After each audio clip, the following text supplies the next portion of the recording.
The afternoon sun was a faded gold, the kind of light that clings to old brick and makes dust motes dance in the air like tiny, forgotten stars. It was a Tuesday, which meant the street outside Leo's shop was quiet, caught in that slow, sleepy lull between lunch and the end of the workday. Leo stood at his workbench, the scent of chain lubricant and worn rubber filling his lungs like a familiar prayer. His hands, stained with a map of grease that no amount of soap could ever fully erase, moved with a practiced grace, coaxing a bent wheel back into true.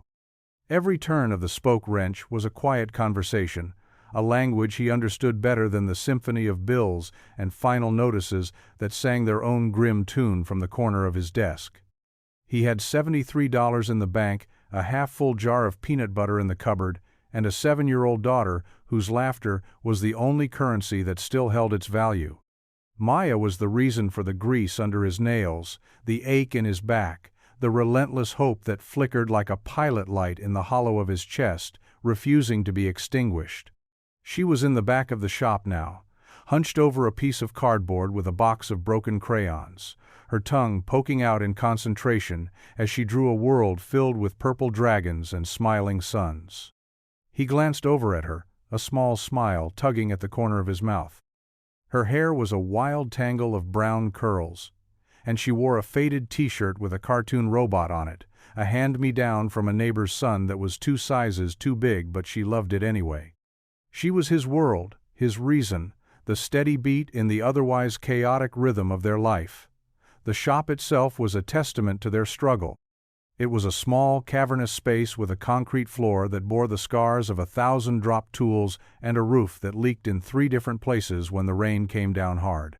The sign outside, a relic from the previous owner, had letters missing, spelling out OAKCYL Rye in faded blue paint. He'd never had the money to fix it. He barely had enough to keep the lights on. An eviction notice, folded neatly into a square, sat under a heavy gear on his desk, a silent time bomb ticking away the days until the first of the month. He tried not to look at it, tried not to let its weight settle in his shoulders, but it was always there, a shadow at the edge of his vision. He was a good mechanic, maybe one of the best in this forgotten part of the city. He didn't just replace parts, he understood them. He could listen to the whir of a chain and diagnose a problem the way a doctor listens to a heartbeat. People came to him because he was honest, because he'd charge them $5 for a fix that another shop would turn into a $50 replacement. But honesty didn't pay the rent. Kindness didn't fix a leaky roof. He finished with the wheel, giving it a final spin. It moved smoothly now, silent and perfect. He set it down and wiped his hands on an old rag, the rough fabric, a familiar comfort. He could feel the weight of the day pressing in, the quiet hum of anxiety that was his constant companion. He just needed one good job, one big repair to get them through the month. Just one. He looked back at Maya, who was now holding up her drawing for his approval.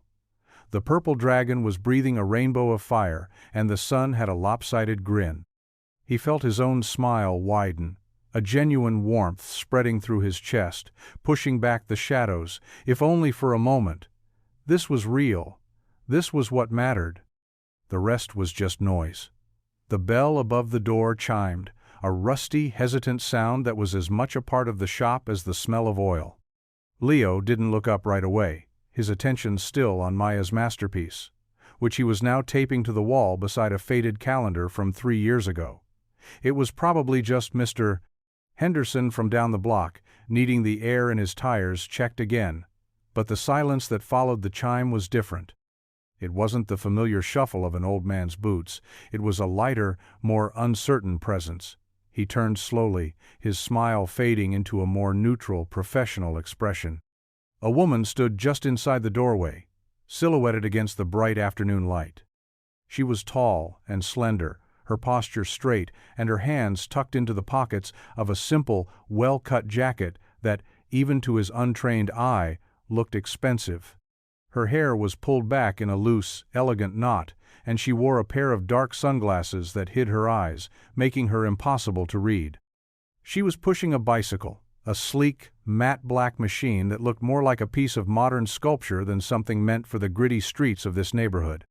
It was the kind of bike that didn't belong here, and by extension, neither did she. "Can I help you?" Leo asked, his voice a little rougher than he intended. He wiped his hands on his rag again, a nervous habit he couldn't shake. The woman took off her sunglasses, and he was struck by the color of her eyes. They were a cool, clear gray, like a cloudy sky just before a storm, and they were tired. It wasn't a physical exhaustion, it was something deeper, a weariness that seemed to sit behind her careful composure. "I think my chain snapped," she said, her voice quiet and even polished. She gestured to the bike, and Leo saw the silver chain hanging loose, dangling like a broken necklace. He nodded, moving toward her and taking the bike from her hands. His calloused fingers brushed against hers for a fleeting second, and he felt a jolt, a strange spark of awareness that caught him off guard. He ignored it, focusing on the machine. It was a high-end model, carbon fiber frame, internal gearing, a bike that probably cost more than his entire collection of tools. "Yeah. It's a clean break," he said, running his thumb over the severed link. "Happens. I can replace it for you. Shouldn't take long." She gave a small nod, her gaze drifting around the shop, taking in the cluttered workbench, the mismatched chairs, the wall of Maya's colorful, chaotic drawings. He could feel her assessing the place, and a familiar prickle of defensiveness rose in his chest. He was used to people judging the shop, judging him by the dust on the floor and the rust on the sign. "I'll get right on it," he said, wheeling the bike toward the repair stand. He worked quickly, his hands moving with the easy confidence of muscle memory. He didn't need to think, he just did.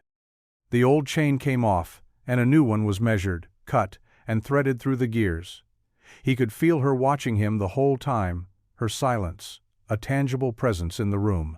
When he was finished, he spun the pedals, and the new chain moved with a smooth, satisfying whir. "All set," he said, wiping his hands one last time. "That'll be $12.50 for the chain." The woman reached into a small, simple leather bag and pulled out a wallet. She opened it and took out a $50 bill, holding it out to him. "Keep the change," she said, her tone matter-of-fact. Leo looked at the bill, then back at her. He shook his head. "I can't do that." Her brow furrowed slightly. "Why not?" "Because the chain was $12.50, he said simply. He opened the old metal cash box and pulled out the correct change, holding it out to her. "I don't take tips for doing my job." She stared at his outstretched hand, at the crumpled bills and loose coins, and for the first time her composure seemed to crack. There was a flicker of something in her eye, of surprise, confusion, maybe something else. She slowly took the money, her fingers brushing his again. "Thank you," she said, her voice softer now, less polished. "Then we're even," he replied, closing the cash box with a decisive click. But as she wheeled her bike out of the shop, the rusty bell chiming her departure, Leo had a feeling that nothing about their brief encounter had been even at all. Maya emerged from the back room a few minutes after the woman left, her chin smudged with purple crayon. She looked at the door, then back at Leo. "Who was that?" she asked, her head tilted. "Just a customer, sweetie," he said, trying to push the strange encounter from his mind. He turned his attention back to the mess on his workbench, rearranging tools that didn't need rearranging. But the image of the woman's tired gray eyes and the feel of her cool, smooth skin against his rough hands lingered. He couldn't shake the feeling that she was a puzzle he hadn't meant to find. 2 days later, she was back. It was late afternoon, and the shop was empty again. Leo was on his knees, scrubbing a particularly stubborn patch of grease from the floor, when the bell chimed. He looked up, and there she was, standing in the doorway, this time without her bike. She wore a simple gray coat and held a small, neatly wrapped package in her hands. He stood up slowly, wiping his hands on his jeans. "Forget something?" he asked, a knot of something he couldn't name tightening in his stomach. She offered a small, hesitant smile. "Not exactly. I was in the neighborhood, and I saw this. It made me think of your shop." She held out the package. He didn't take it right away, he just looked at it, then at her. "You don't have to do that," he said. "I know," she replied, her voice soft. "I wanted to." He finally took the package. It was light. He unwrapped it carefully, revealing a small, beautifully illustrated book about constellations. He opened it to a random page. The drawings were intricate, the text poetic. It was a nice book, too nice. He looked at her, his expression guarded. "Why?" She shrugged, her gaze drifting to the wall of Maya's drawings. "I saw her art," she said, gesturing with her chin. "The suns, the stars. I figured she likes looking up." Before he could respond, Maya chose that moment to come running out from the back, a half-eaten apple in her hand. She stopped short when she saw the woman, her eyes wide with recognition. "It's the bike lady," she said, her voice full of wonder. The woman knelt, bringing herself down to Maya's level. Her smile was genuine this time, reaching her eyes and softening the tired lines around them. "Hello again.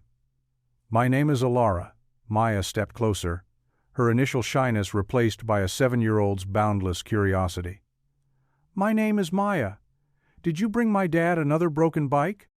Alara laughed, a sound like quiet, gentle bells. "No, I brought this for you," she said, gesturing to the book in Leo's hands. Maya's eyes lit up. She took the book from her father, her small fingers tracing the stars on the cover. "Wow," she whispered. "Thank you." Leo watched them, a silent observer in his own shop. He saw the way Alara looked at Maya, not with pity or condescension, but with a genuine, almost hungry interest. And he saw the way Maya, who was usually shy around strangers, seemed to be completely at ease. He should have been wary. A part of him, the part that had learned to expect the worst, was screaming that this was wrong, that this woman with her expensive clothes and quiet sadness didn't belong in their world. But another part of him, the part that saw the joy on his daughter's face, couldn't bring himself to send her away. "Thank you," he said again, his voice softer this time. "She'll love it." Alara stood up, her gaze meeting his over Maya's head. "I'm glad," she said.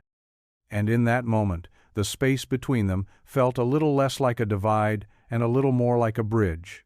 That weekend, Leo took Maya to the park. It was their Saturday ritual, a small pocket of normalcy in a life that felt anything but.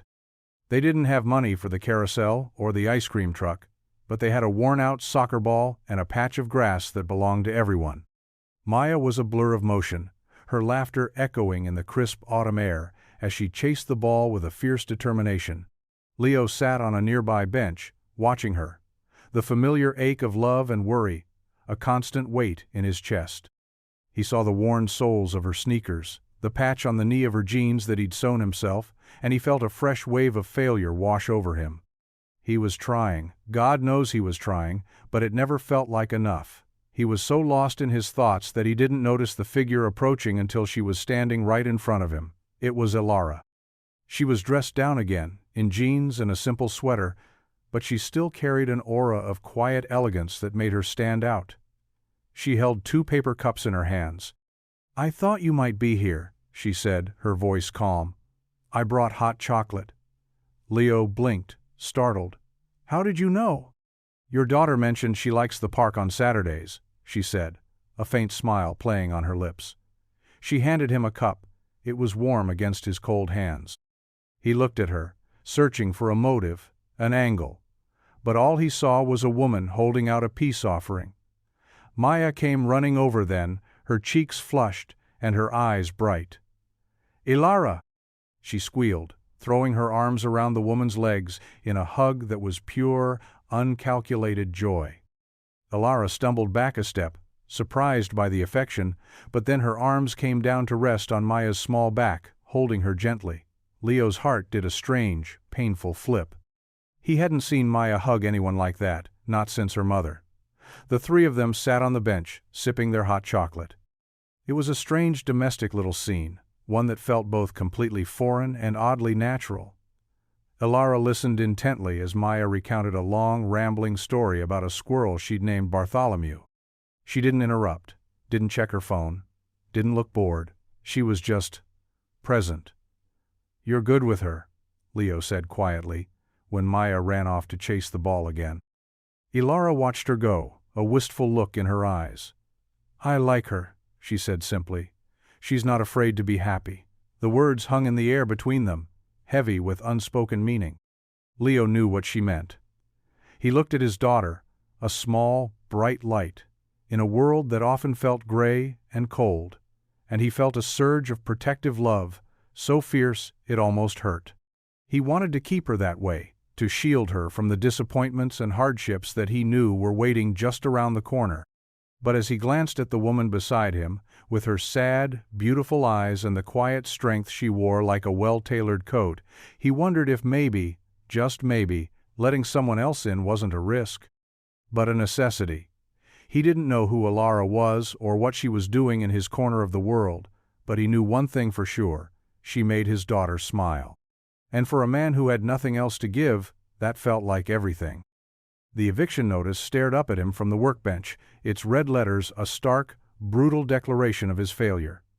The first of the month was 2 days away.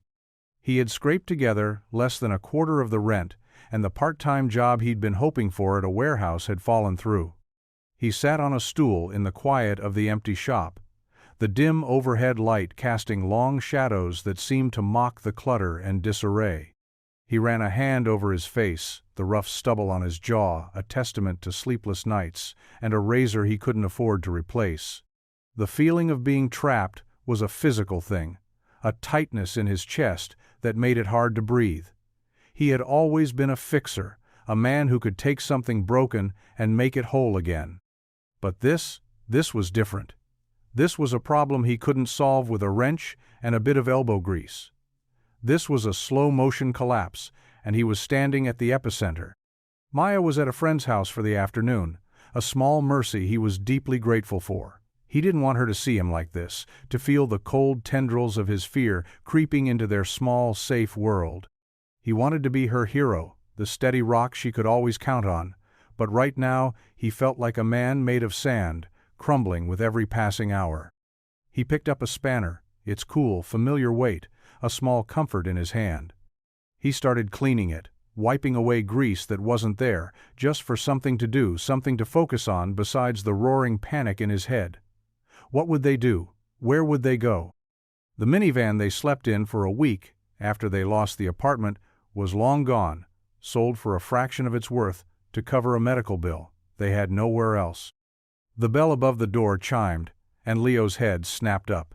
His heart hammered against his ribs. It was the landlord, Mr. Gable, a man with a perpetually disappointed expression and a ledger for a heart. But it wasn't Gable. It was Ilara. She stood in the doorway, her expression unreadable. She took in the scene: Leo on the stool, the stark white notice on the bench, the palpable air of desperation, and her own face softened with a look of pained understanding. "Leo?" she said, her voice barely a whisper. He couldn't speak. He just shook his head, a single, sharp gesture of defeat. He didn't want her pity. He didn't want her to see him at his lowest, this broken man in a broken shop. He turned away, his shoulders slumping. "You should go," he said, his voice rough. But she didn't go.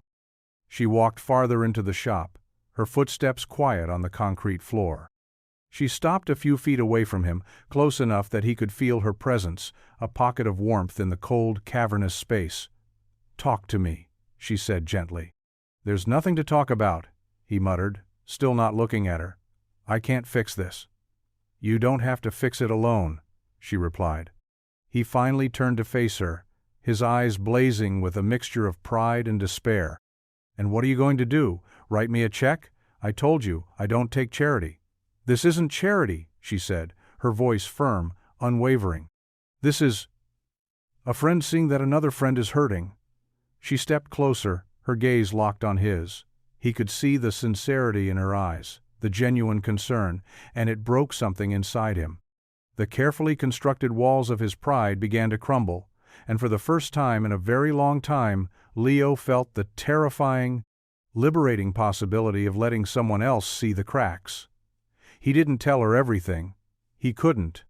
The words were lodged in his throat, tangled up with years of stubborn pride and the raw fear of being seen as a failure. But he told her enough. He told her about the shop, how it had been his one solid thing after his wife passed, the one place where he felt competent and in control. He told her about the rising rent, the dwindling customers, the feeling of running on a treadmill that was speeding up while he was slowing down. He spoke in clipped, understated sentences, his gaze fixed on a crack in the floor, his hands shoved deep into his pockets. He didn't want to look at her, afraid of what he might see in her eyes. Pity was a poison, and he'd had his fill of it. Elara listened without interrupting. She didn't offer easy platitudes or empty reassurances. She just stood there, a still, quiet presence in the chaos of his collapsing world, and absorbed his words. When he finally fell silent, the weight of his confession hanging heavy in the air, she didn't rush to fill the void. She let the silence sit, let it breathe, giving him the space he didn't even know he needed. "My father used to say that the hardest thing in the world isn't failing," she said finally, her voice soft. "It's asking for help." Leo let out a short, humorless laugh. "Your father sounds like a smart man." "He was," she said, a flicker of something's adness lost passing through her eyes. "He also believed that real strength is about knowing what you can't carry alone." She walked over to the workbench and picked up the eviction notice, her fingers tracing the bold red letters. She didn't say anything about the amount, didn't make a show of how easily she could solve this particular problem. Instead, she folded the paper carefully and set it back down. "There's a community grant," she said, her tone casual, almost offhand, "for small businesses in this neighborhood. It's part of a city revitalization project. The deadline is tomorrow, but the application is simple. I could help you with it." Leo looked at her, his brows furrowed in suspicion. "A grant? I've never heard of it." "It's new," she said smoothly, not missing a beat. "They're not advertising it much. Trying to keep it local." It sounded too good to be true, a convenient lifeline appearing out of nowhere. A part of him wanted to reject it, to tell her he didn't need her help, to retreat back into the familiar misery of his own struggle. But then he thought of Maya, of the way her face lit up when she talked about her future, a future he was terrified he couldn't give her. He looked at Elara, at the quiet determination in her eyes, and for the first time he felt a sliver of hope. It was a dangerous feeling, one he hadn't allowed himself to entertain in a long time, but it was there. "Okay," he said, the word barely a whisper. "Okay."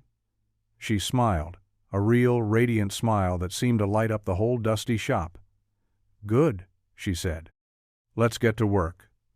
And as they sat down at his cluttered desk, two people from two different worlds united by a shared purpose, Leo felt a subtle shift. The weight on his shoulders hadn't disappeared, but for the first time it felt like he wasn't carrying it entirely on his own. The next week was a blur of nervous energy and cautious optimism. The grant application, which Elara had deftly helped him fill out, had been submitted.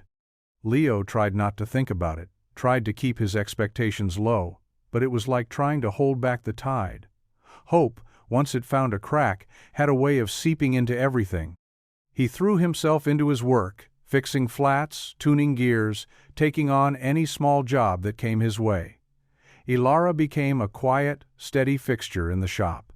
She'd stop by in the afternoons, sometimes with coffee, sometimes with a book for Maya, who now greeted her with the unrestrained joy of a long-lost friend.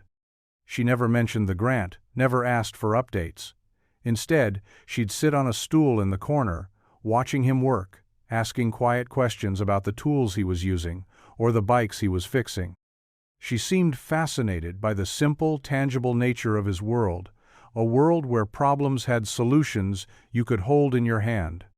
One afternoon, while Maya was helping Elara sort a jar of mixed nuts and bolts into different piles, a task of immense and solemn importance, Leo found himself watching them. The late afternoon sun streamed through the grimy windows, illuminating them in a soft, golden light. Elara was laughing, a genuine, unburdened sound, as Maya explained her complex and entirely nonsensical organizational system. In that moment, she didn't look like a woman who wore expensive jackets and drove a car that was probably worth more than his entire shop. She just looked happy. Later, after Maya had been picked up by a friend for a playdate, the shop fell into a comfortable silence. Leo was cleaning his tools, and Ilara was still sitting on the stool, nursing a cup of coffee that had long gone cold. "You're quiet today," she said. He shrugged, not looking at her. "Just thinking." "About the grant?" "About everything," he admitted. He put down the wrench he was holding and finally met her gaze. "Why are you here, Ilara?" Really? The question had been sitting on his chest for days. It wasn't an accusation, just a genuine, desperate need to understand. Her smile faded, and she looked down at her hands. "I told you," she said softly. "I was tired of the noise." "There's more to it than that," he said. He knew there was. He could see it in the shadows in her eyes, in the careful way she held herself, like she was always braced for a blow. She was silent for a long time, so long that he thought she wasn't going to answer. Then she took a deep breath and looked up at him, her eyes clear and direct. "I was in a world where everything is a transaction," she said. "Love, friendship, loyalty, it all had a price. I came here to find something that didn't." She paused, her gaze unwavering. "And then I met a man who wouldn't even take a $37 tip." The honesty of her words struck him like a physical blow. He didn't know what to say, what to do with the raw vulnerability she had just laid at his feet. All he knew was that the wall he had so carefully built around his heart was beginning to feel less like a fortress and more like a cage. The phone call came on a Friday morning. The shop was cold, and a steady, miserable drizzle was falling outside, turning the city a uniform shade of gray. Leo was staring at the last of his coffee, trying to summon the energy to face another day of uncertainty, when his phone rang. It was an unknown number. He almost didn't answer, but something made him swipe the screen. "Hello? Is this Leo Martinez?" a cheerful, professional voice asked. "Yes," he said, his stomach clenching. "This is Sarah, from the City Revitalization Initiative. I'm calling to congratulate you. Your application for the small business grant has been approved." Leo's breath caught in his throat. He couldn't speak. He gripped the edge of the workbench, his knuckles turning white. "Mr. Martinez, are you there?" "I'm here," he managed to say, his voice hoarse. Thank you."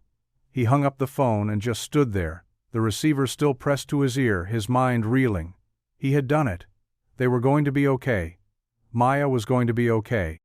The relief was so sudden, so overwhelming, that his knees felt weak. He sank onto a stool, dropping his head into his hands, and for the first time in years, he let himself cry. Not tears of sadness or despair, but tears of pure, unadulterated relief. A few minutes later, the bell above the door chimed. It was Ilara. She was holding 2 cups of coffee and a bag of pastries, her usual afternoon offering. She stopped when she saw him, her smile faltering as she took in his state. "Leo? What's wrong?" He looked up, his face streaked with tears. But he was smiling, a wide, broken, beautiful smile. "I got it," he said, his voice thick with emotion. "The grant. I got it." Ilara's face broke into a radiant grin.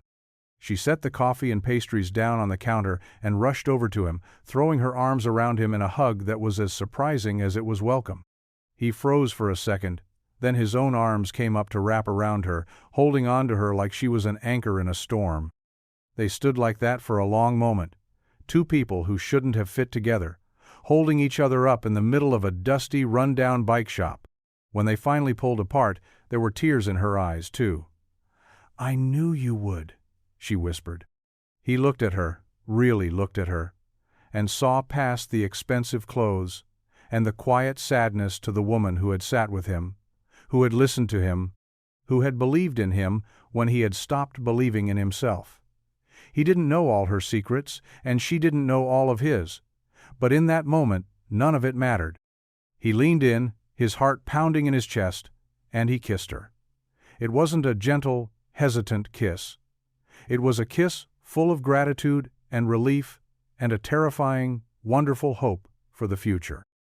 And when she kissed him back, he knew, with a certainty that settled deep in his bones, that his life had just changed forever. The weeks that followed were a whirlwind of quiet, steady progress. The grant money, a sum that still felt unreal to Leo, arrived in his bank account, and he immediately paid the back rent, the relief so profound it was almost a physical sensation. He started making a list, a long, hopeful list of all the things the shop needed. New tools, a proper sign, a heater that didn't sound like it was on its last breath. He worked with a renewed sense of purpose, a lightness in his step that he hadn't felt in years. The cloud of constant, gnawing anxiety had lifted, replaced by the bright, clear sky of possibility. Ilara was there through it all. She helped him research new equipment, offering quiet, insightful opinions that surprised him with their practicality. She helped him design a new sign, her elegant handwriting a stark, beautiful contrast to his rough sketches. They spent hours in the shop after Maya had gone to bed, painting the walls a warm, welcoming shade of blue, their laughter echoing in the once silent space. Their relationship settled into a comfortable, easy rhythm. It was a fragile, unspoken thing, built on shared coffee and quiet conversations, and the lingering memory of a desperate, hopeful kiss. They hadn't talked about what it meant, where it was going. They were both too afraid to name it, to risk breaking the delicate spell they had woven around themselves. But it was there, a tangible current of electricity that flowed between them whenever their hands brushed or their eyes met for a moment too long. One Saturday, they took Maya to the beach. It was a chilly, windswept day, but the sun was bright, and the ocean was a brilliant, churning blue. Maya ran along the water's edge, her shrieks of delight carried away on the wind as she chased the waves. Leo and Ilara walked behind her, their shoulders occasionally bumping, their hands shoved into their pockets. "I haven't been to the ocean in years," Ilara said, her voice almost lost in the roar of the surf. "It's bigger than I remember." "It has a way of putting things in perspective," Leo said. He stopped and looked at her. The wind whipped her hair around her face, and her cheeks were flushed with color. She looked vibrant, alive, a world away from the tired, guarded woman he had first met. "I don't know how to thank you, Ilara," he said, his voice thick with emotion. "For everything." She shook her head, a small smile playing on her lips. "You don't have to thank me. Seeing you and Maya happy, that's enough." She reached out and took his hand, her fingers lacing through his. It was a simple, bold gesture, one that spoke volumes. He squeezed her hand, his heart full. They stood there for a long time, watching their daughter dance with the waves, two people from different universes who had found a common ground on a stretch of cold, wet sand. The future was still uncertain, a distant shore shrouded in mist, but for the first time, Leo felt like he wasn't navigating it alone. He had a co-pilot, a partner, a woman who had somehow seen the best in him even when he was at his worst. And that felt more real and more valuable than any grant in the world. The article appeared online on a quiet Tuesday morning. It was a feature on a local philanthropy blog, a small, feel-good piece about the city's new revitalization grant and its first recipient. The headline was simple: "Local bike shop gets a second chance." There was a picture of the shop, its new clean, bold Oak Street cycles gleaming in the sun. There was a quote from Leo talking about his gratitude and his hopes for the future. And then there was another picture. It was a candid shot, taken through the shop window. Leo was laughing, his head thrown back, and Ilara was standing beside him, a paintbrush in her hand and a smudge of blue paint on her cheek. She was looking at him, and the expression on her face was one of pure, unguarded affection. The caption underneath read, "Shop owner Leo Martinez with a dedicated volunteer, Ilara." Leo saw the article when a customer showed it to him on his phone. His first reaction was a swell of pride. But as he looked at the picture of him and Ilara, a knot of unease tightened in his stomach. The world saw her as a volunteer, a kind stranger. But he knew, with a growing certainty, that she was more than that. He just didn't know what she was. The picture was shared. then shared again. It was picked up by a larger news outlet, then another. The narrative was always the same, a heartwarming story of community and kindness. But then someone, somewhere, recognized the volunteer. A comment appeared under the article. "Wait, isn't that Alara Vance?" Another followed. "Vance? As in Vance Industries? The tech billionaire?" The spark had been lit. Within hours the story had transformed. The heartwarming fluff piece became a speculative frenzy. Billionaire heiress poses as volunteer in bizarre PR stunt.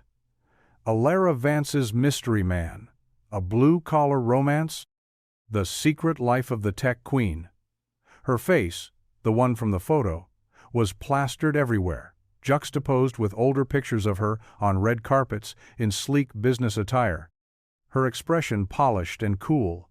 Leo stared at the screen of his phone, his blood turning to ice. Vance Industries. He knew the name. Everyone did. They were a global tech giant, a behemoth of innovation and influence, and Alara, she was at the center of it. The woman who had sat on a stool in his dusty shop, who had helped him paint his walls, who had held his hand on the beach, she was one of the wealthiest, most powerful people in the country. A wave of nausea washed over him. He felt like a fool, a pawn in a game he didn't even know he was playing. Every moment they had shared, every quiet conversation, every shared smile, was now cast in a new, harsh light. Was any of it real? Or was he just a project, a diversion, a blue-collar romance for a bored billionaire? He looked around his shop, at the new tools, the fresh paint, the sign that she had helped him design. It all felt like a lie. The grant? Had she been the anonymous benefactor all along? The thought was a punch to the gut. He had been so proud, so grateful. And now all he felt was a deep, bitter humiliation. He heard the bell above the door chime and looked up. Alara was standing there, a worried look on her face. She was holding her phone in her hand. "Leo," she said, her voice trembling, "I can explain." But he didn't want an explanation. He just wanted the truth, and he was terrified that he had never had it. The silence in the shop was thick, suffocating. Leo stood behind the counter, his hands clenched into fists, his knuckles white. He felt a rage building inside him, a cold, sharp anger that was all the more potent because it was tangled with a deep, aching hurt. He had let her in, he had trusted her, and she had made a fool of him. Alara took a step forward, her phone clutched in her hand like a shield. "Leo, please," she said, her voice pleading. "Let me talk." "Talk?" he echoed, his voice low and dangerous. "What's there to talk about? It's all right there, isn't it? On every screen in the world." Alara Vance, billionaire philanthropist, takes a break from her busy schedule to play make-believe in the ghetto. The word hung in the air between them, ugly and sharp. He saw her flinch, a flicker of pain in her eyes, but he didn't care. He wanted to hurt her the way he felt he had been hurt. "That's not what this was," she said, her voice shaking. "You have to believe me." "Believe you?" he scoffed. "Why should I believe anything you say? Was any of it real, Alara? Or was I just some social experiment? A way for you to feel good about yourself before you jet off to your next board meeting?" "No," she cried, her composure finally shattering. "It was real. Everything was real. You, Maya, this place. It was the only real thing in my life." "And the grant?" he pressed, his voice merciless. "Was that real? Or was that just you, pulling strings from behind your fortress of money, making sure your little project didn't fail?" She looked down, unable to meet his gaze. Her silence was all the answer he needed. A bitter laugh escaped his lips. "Of course," he said, his voice dripping with sarcasm. "I should have known. Stupid, right? A guy like me, actually thinking he earned something on his own." He turned away from her, unable to look at her anymore. The sight of her, so beautiful and so full of lies, was more than he could bear. "Get out," he said, his voice flat, devoid of emotion. "Leo, please, don't do this," she whispered, tears streaming down her face. "Just get out," he repeated, his back still to her. He heard her sob, a small broken sound that tore at his heart, but he didn't move. He stood there, a statue of pride and pain, as he listened to her footsteps retreat, the rusty bell above the door chiming one last, final, mournful time. The door clicked shut, and he was alone. The silence that rushed in to fill the space was a roar in his ears. He looked at the freshly painted blue walls, the new tools hanging in neat rows, the beautiful clean sign, and all he saw was the architecture of a lie. He swept his arm across the workbench, sending tools and parts clattering to the floor in a cacophony of metal and rage. But it didn't help. The anger didn't fix the gaping hole that had just been torn in his chest. He had been given a second chance, only to find out it was built on a foundation of deceit. And the woman he had let himself fall for wasn't just out of his league, she was from another planet. The days that followed were a special kind of hell. The shop, which had so recently been a symbol of hope and new beginnings, now felt like a prison. The media frenzy was relentless. Vans with tinted windows were parked across the street, their long-lensed cameras trained on his storefront like sniper rifles. Reporters ambushed him when he took out the trash, shouting questions he had no answers for. "Is it true you're dating Alara Vance? Did you know who she was? How does it feel to be the working-class hero?" He ignored them all, his face a stony mask, but their words followed him, seeping under his skin like a poison. His customers, the lifeblood of his business, started to shy away. Some were intimidated by the media presence, others just didn't want to be part of the spectacle. The phone stopped ringing. The steady stream of repairs dwindled to a trickle. The shop was quiet again, but this time the silence wasn't peaceful. It was a dead, hollow thing. Maya was confused, hurt. She didn't understand why Alara didn't come by anymore. "Is she mad at us, Daddy?" she asked one night, her small face clouded with worry. "No, sweetie," he said, his voice tight. "She's just busy." It was a lie, and it tasted like ash in his mouth. He hated that this woman, this stranger, had managed to infiltrate not just his life, but his daughter's heart. He felt a fierce, protective anger toward Alara, but underneath it, there was a current of something else, something he didn't want to admit to. He missed her. He missed her quiet presence, her gentle laugh, the way she looked at him like he was someone worth seeing. He hated himself for it, for the weakness of his own heart. He tried to focus on his work, on Maya, on the simple, tangible things that had always been his anchor. But the world felt different now, its colors muted, its edges blurred. He had been given a glimpse of a different kind of life, a life with warmth and laughter and a partner to share the load. And now that it was gone, the one he was left with felt smaller, colder, and lonelier than ever before. He was a fixer, a man who could mend what was broken. But this was a wound he didn't know how to heal. He had shut the door on Alara, on her lies and her world of money and power. But in doing so, he had also shut the door on the one person who had made him feel whole again. And the silence in the shop was the sound of his own heart breaking. Alara sat in the sterile silence of her penthouse apartment, the city lights twinkling below her like a carpet of cold, indifferent jewels. The space was a monument to minimalist luxury, white walls, polished concrete floors, furniture that was more art than comfort. It was a place designed to impress, not to be lived in. It was a place she had once called home, but now it just felt like a beautiful, empty cage. She hadn't spoken to anyone in days. Her phone was a relentless buzz of calls and texts from her board, her PR team, her father, but she ignored them all. The headlines had been brutal, a vicious mix of speculation and judgment. They painted her as a manipulative, out-of-touch heiress, playing with the lives of real people. The irony was so bitter it almost made her laugh.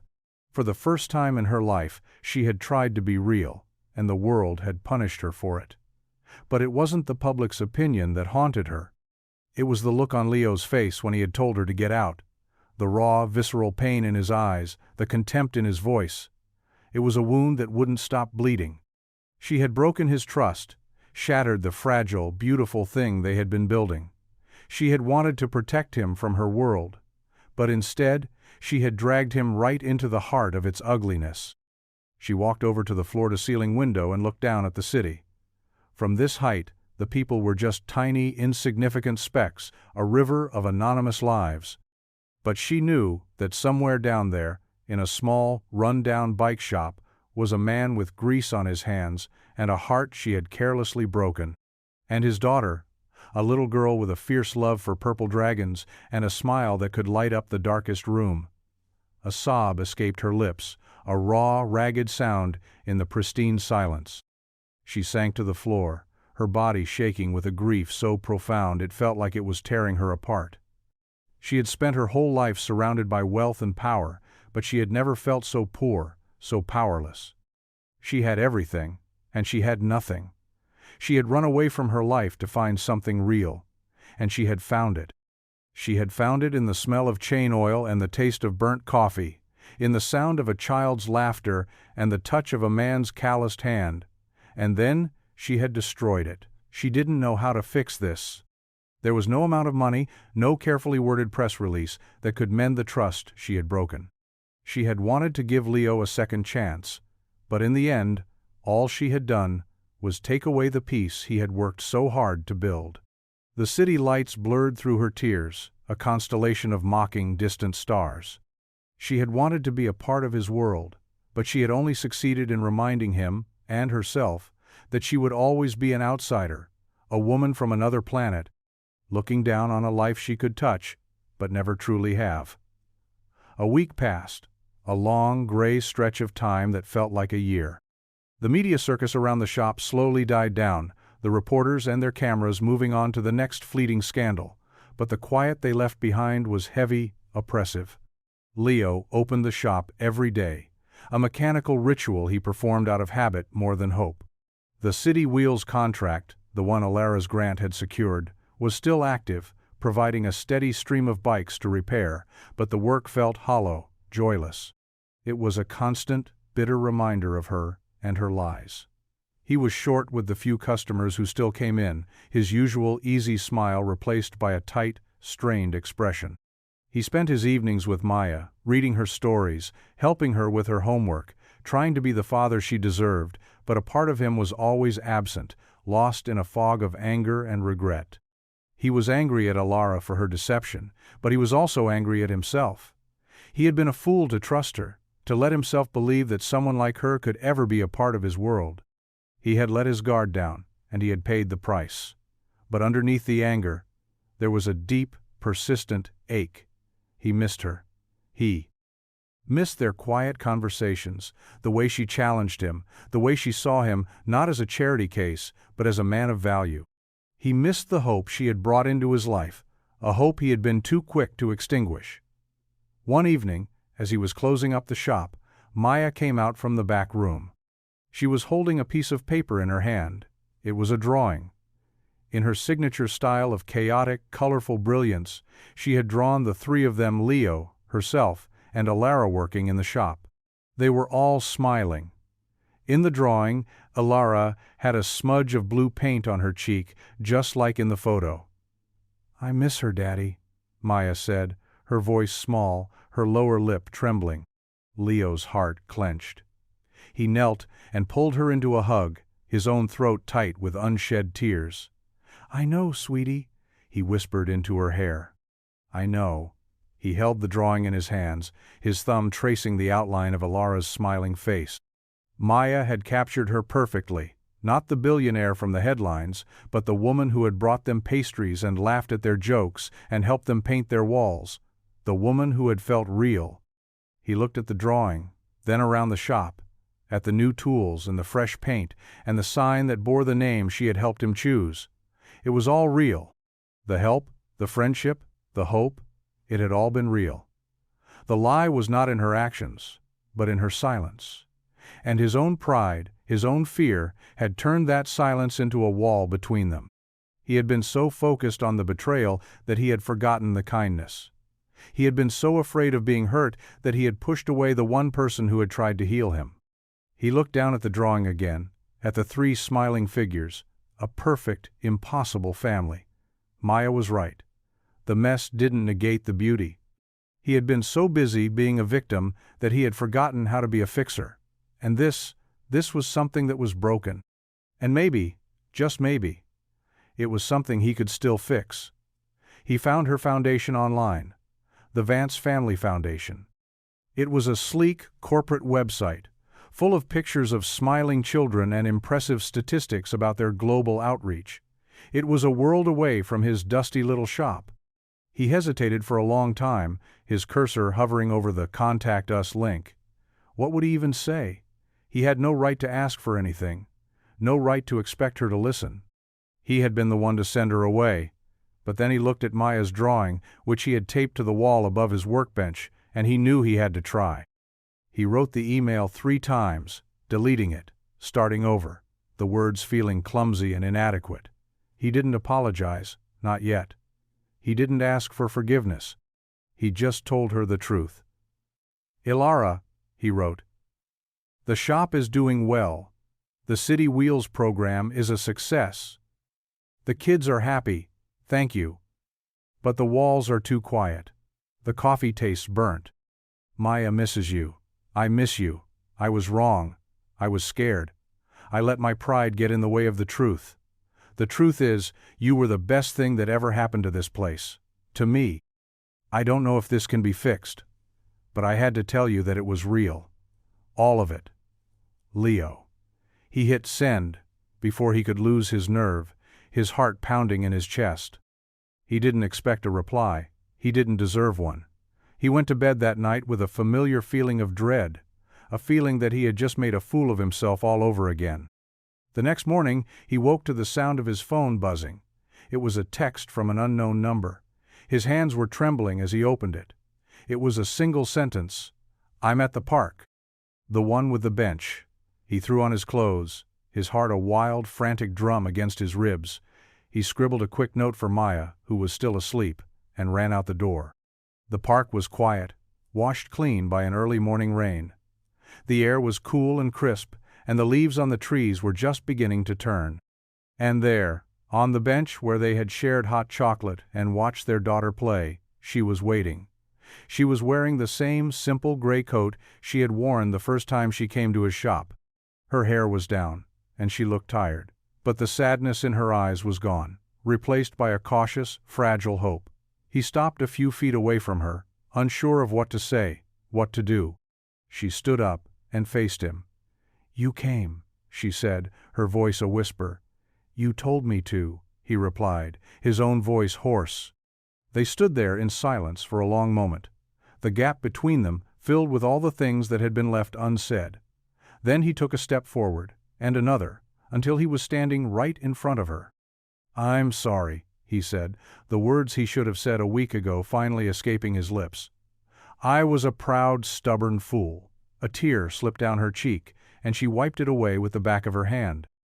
"I'm sorry too," she said. "I should have told you the truth. The truth is," he said, his voice breaking, "I think I'm falling in love with you, Ilara Vance." She let out a sob, a sound of relief and joy, and threw her arms around his neck. He held her tight, burying his face in her hair, breathing in the scent of her, the reality of her. "I love you too, Leo Martinez," she whispered. And as they stood there, holding each other in the quiet morning light, the world with its headlines and its judgments and its cruel, unforgiving noise faded away. All that was left was the two of them, two broken pieces that had somehow, against all odds, found a way to make each other whole. The future was still a mystery, a road they would have to navigate together, but for the first time, it didn't feel scary. It felt like coming home. The journey back to a new kind of normal was slow and deliberate. There were no grand pronouncements, no press releases. Ilara didn't move into his small apartment, and he didn't move into her sterile penthouse. They built their new world in the spaces in between, in quiet moments stolen at the park, in shared dinners at a small family-run restaurant where no one recognized them, in long, late-night phone calls where they talked about everything and nothing. They were learning each other again, this time with all the cards on the table. He learned about her childhood, about the suffocating loneliness of a life lived in the public eye. She learned about his wife, about the grief he still carried, about the fierce, protective love he had for his daughter. They were two people from different worlds, but they found a common language in their shared vulnerabilities, in the quiet understanding of what it meant to be broken and to want to be whole. Maya was the bridge, the anchor, the heart of their new, fragile family. She accepted Alara back into her life with the easy, unconditional love of a child. To her, Ilara wasn't a billionaire. She was the lady who knew how to make the best paper airplanes and who always listened to her stories, no matter how long and rambling they were. The shop thrived. The City Wheels program was a huge success, and Oak Street Cycles became a beloved neighborhood institution. Leo hired another mechanic, a young kid from the neighborhood with a passion for bikes and a need for a second chance. The shop was no longer a place of struggle, but a place of community, of hope.